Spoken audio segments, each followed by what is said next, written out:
Hello, everyone. Welcome back to St. Louis Teens.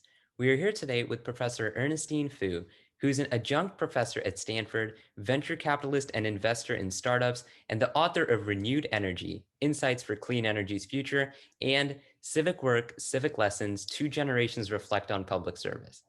Professor Fu, you joined Alsop Partners as an associate at age 19 and eventually became one of their partners. You closed your first deal in the first 2 months for the firm and were featured on the cover of Forbes in August of 2011.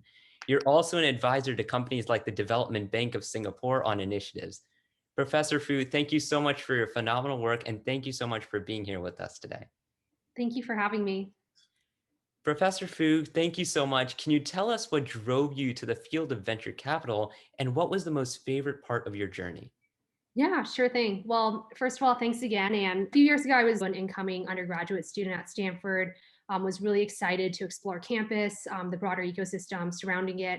And it was no surprise that I discovered Silicon Valley, given that Stanford has been the birthplace for so many companies such as Hewlett Packard, Nike, Cisco, Yahoo, Google, Coursera, Snap, just to name a few of them. And it's so hard to ignore the pull of Silicon Valley when you do go to Stanford. You have brilliant classmates starting companies, looking for funding. So yeah, what happened was I just saw some very smart people at the intersection of venture capital and entrepreneurship, and I knew I wanted to work with them. And to this day, working with these types of people, that's the favorite part of my job. So I guess if I were to impart some life lessons, just follow the smart people and find the people you want to work with. And Professor Fu, you set a very ambitious example with your phenomenal achievement of closing your first deal at Alsop Partners within the first 2 months at the firm. Can you tell us more about that experience and your keys to success? Sure. Well, that definitely wasn't the goal. I was honestly just trying to figure out what I was supposed to do on the new job. And I read online that VCs are supposed to fund companies, but I had absolutely no idea how it worked. And I was being paid to work at Alsop Partners. So on the first few weeks of the job, I thought I was failing my role because I hadn't found a great company that everyone at the firm wanted to invest in. And I didn't want to be fired or anything. So I started just asking a bunch of questions about deal sourcing, due diligence, how to structure a term sheet, kind of all of the VC basics, and then finally figured out how to close a deal based on those learnings within the first few months, 2 months at the firm. So I think overall, definitely encourage you to don't be afraid to ask questions if you don't know what's going on, because it can lead to unexpected surprises or successes. And from your experience helping startup leaders and companies, how do you think that we can bring that education to teens and youth at a younger and younger age now who are starting out now to aspire to become entrepreneurs? Mhm. Yeah, I think the biggest thing is I encourage entrepreneurs to think about what is the problem you want to solve rather than the idea of being an entrepreneur, which has become in many ways this glamorous lifestyle that we've seen in movies and pop culture. But make sure you ask questions like, is there a need in the marketplace? Like, what are you passionate about? What does society need? How can you solve that problem uniquely? And I think first and foremost, just make sure that you're focusing on what problem you can solve. And how do you think that teen entrepreneurs can leverage the resources of the venture capital world now to their benefit? Mhm. Yeah, I think you should definitely leverage on the number of people who are willing to help you, whether it's former entrepreneurs, operators, or investors. People will answer to cold emails. People will help out and make introductions. People will take you seriously, and people will pay it forward because someone paid it forward to them. So, just as an example, I was introduced to venture capital by a friend who was kind enough to provide an intro to Alsop Partners and simply just pay it forward. And Professor Fu, you have extraordinary accounts of successes from your vast experience within the venture capital field of a lot of purpose driven ventures and entrepreneurs. Can you share with us some of the stories of inspiring young entrepreneurs and startups that you've worked with? Yeah. Maybe I can share the story of an early tech employee who I mentored, since I think the employees of startups are just as important as the founders themselves, and also because this individual's impact spanned across two startups that I invested in. So I'll keep his name and the two company names anonymous just because both startups ended up getting acquired by two of the largest consumer tech companies in the world, but the deal has not been announced yet. The deals have not been announced yet. So this individual was a really great guy, recent Stanford grad who initially thought he wanted to be an urban building designer, but then at the last minute, right before graduation, he wanted to do a 180 career shift and explore consumer tech startups. So we were incubating this security company in our back office. I brought him in as the chief of staff, and he absolutely poured his heart into the job, worked around the clock, stayed curious, like absolutely rocked the job. And as a result, the company has done very well. It's a product that's used by human rights activists, journalists, policymakers, leaders all around the world. And then when we were incubating another company in our back office, I brought him into that company too. He being the first employee, ended up heading up partnerships, ended up eventually heading up product too, and was really a key person in terms of attending every board meeting, pretty much involved in every step of the way from incorporation to acquisition. And that company ended up growing to a top 100 visited site in the US as well. So, and then now today, he followed through the acquisition to now become a product leader at one of the top public consumer companies that are used by people every single day. But the reason why I bring up this story is I think there's a lot of unsung heroes like him who are very inspirational, not necessarily with the founder title, but just very smart, a balance of humility and confidence, vision, ability to execute. And I think it's also just an example that you don't need to be a founder to make a huge impact on an organization or on society.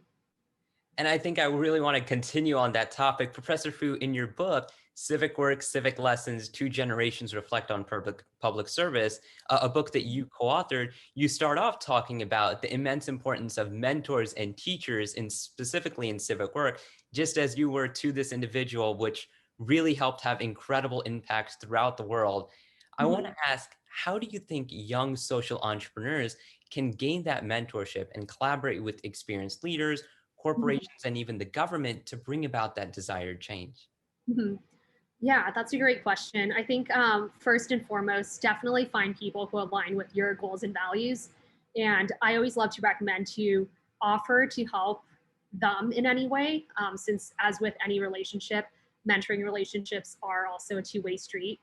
So short piece of advice is just don't ask, don't be the one only asking for help, but also see if you can help in any way. And I think you'll be surprised to see how many mentors you'll end up befriending and becoming colleagues with along the way. So.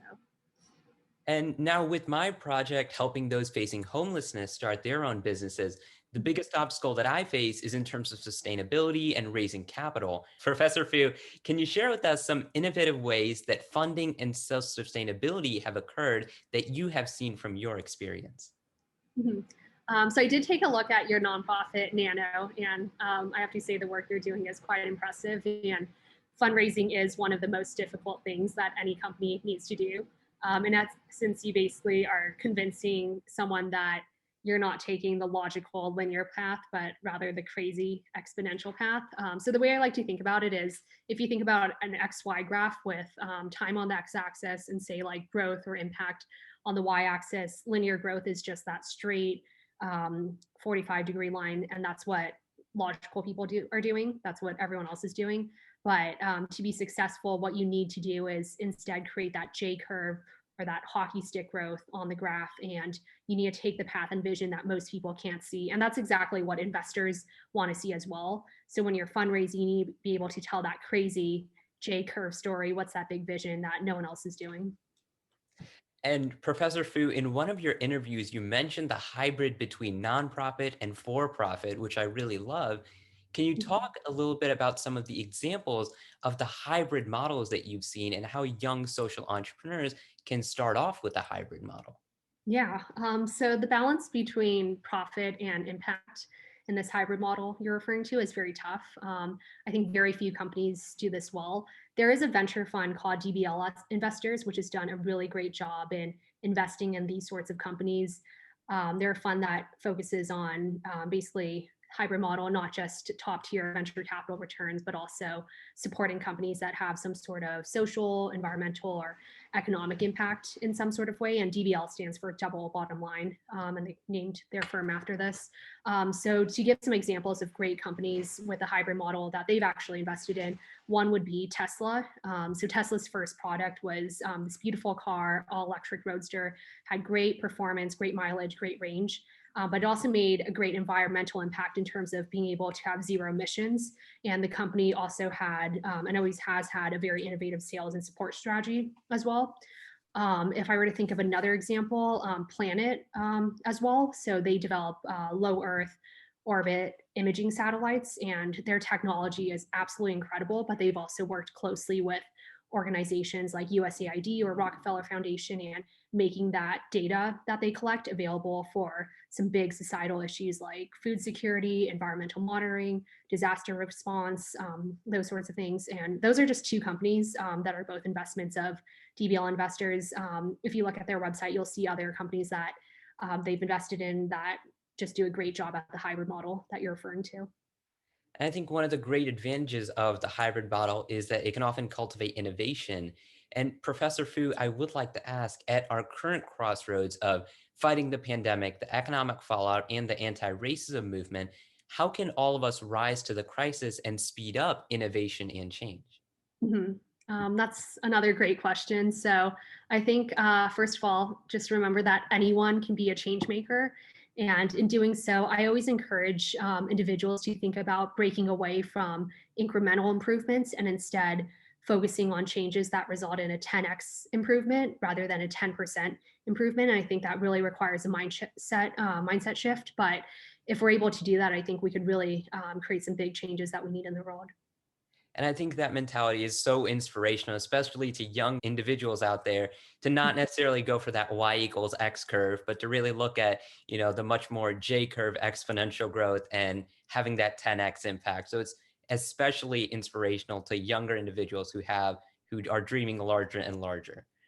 Mhm. Professor Fu, what would your advice be for teens and youth, and how can we be social leaders and agents of change? Well, I think individuals like you and the next generation can teach me a lot more than I can teach you guys. But I think the one thing I would say is don't be afraid to take risks. And a mentor once advised me to divide life into 4-year tickets. So just assume like you're a 15-year-old right now, 15 to 65 years old would result in about 12 or 13 tickets. And the tickets can be anything that you want to try out full time, any risk that you might want to think about taking. And some experiences in life might take more than one 4-year ticket, especially if you really enjoy what you're doing. But the reason why it should be at least 4 years is because you also don't want to give up something that you haven't had enough time to make progress on, or you're just giving up too soon. And if you're spending more than 4 years and you absolutely hate what you're doing, then you're wasting your ticket on a dead end. So overall, you have many tickets in life to take those sorts of risks. Don't be afraid to take those risks. And it's only when you take those risks can you create an impact that neither you or I can imagine what is possible today. Professor Fu, thank you so much for your leadership and amazing service. And thank you so much for your time and answering all of our questions. Thank you again for having me.